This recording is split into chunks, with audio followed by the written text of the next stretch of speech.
Hello and welcome to another update video about Bitcoin. Bitcoin broke yesterday out of this ascending wedge that we talked about, and it might be rolling over here. So we're going to take a look at that in this video. We start in the daily time frame just to give you an idea of where we are just very quickly. We did that yesterday as well, so I don't want to spend too much time here, but we have our 5-wave move to the upside in a so-called wave 1, which peaked in April. We have a wave 2 to the downside.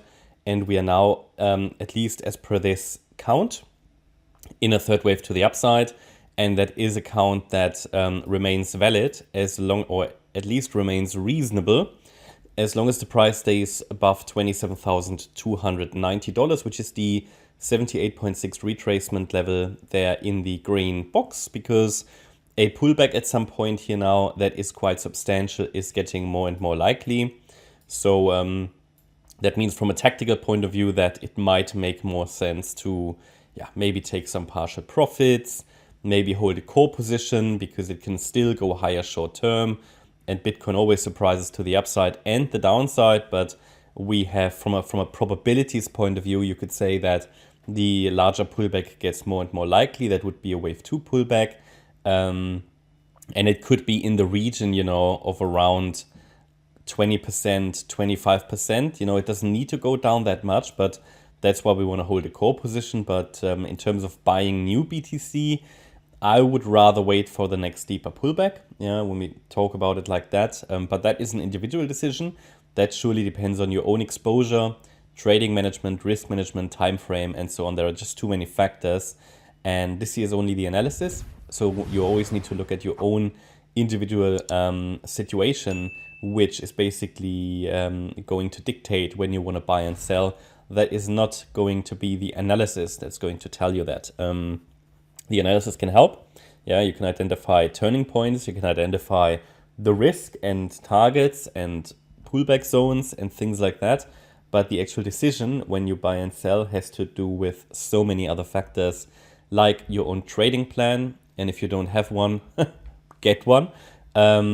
Your own exposure already, right? If someone has a average cost, I don't know, of 15K, then that person might care less about stop losses, because even if the Bitcoin price breaks below certain levels and the position is small, that was bought up here, no problem, So it's always about your individual personal situation, okay? So I can only highlight to you that a deeper pullback in at least a wave 2 gets more and more likely at this stage.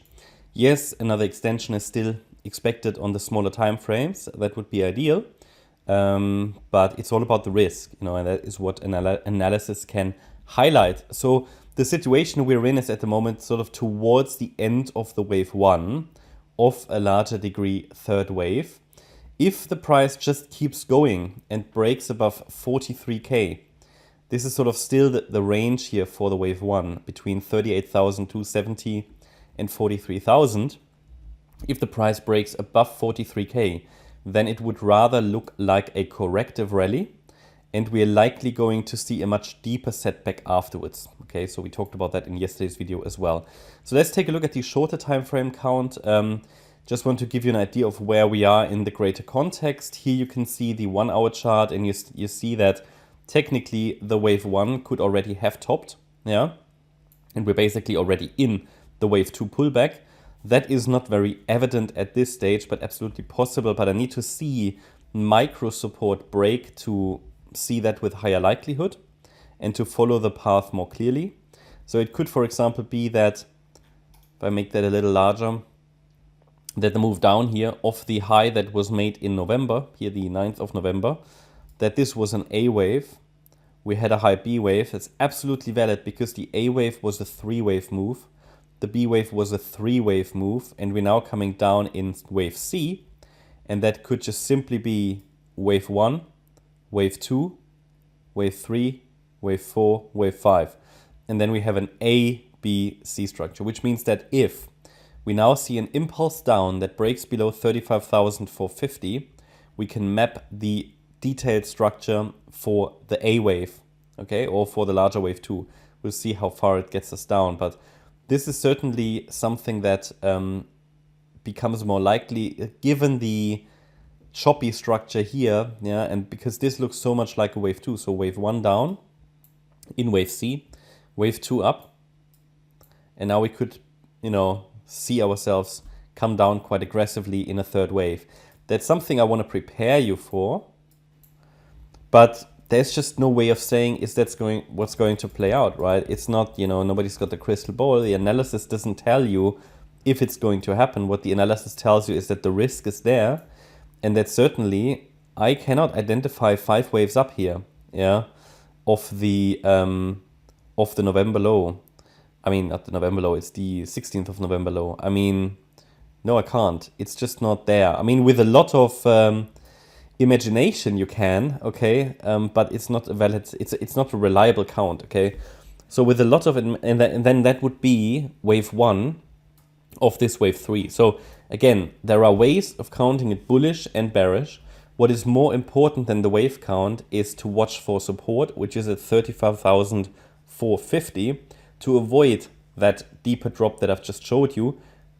Bitcoin needs to hold above the yellow support box, which it has done so far, but I can tell you we have failed so far to really leave it to the upside. So it's going to be interesting. I think it's going to be a decisive day, and the weekly candle close is also going to be very, very important.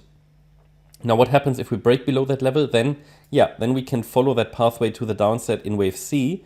We shouldn't forget that this could still be a reset of wave 4 as well. So when we see that more clearly, I will be able to guide you along the way, but that's not so important at this stage. What is really important is to understand if 35,450 is holding.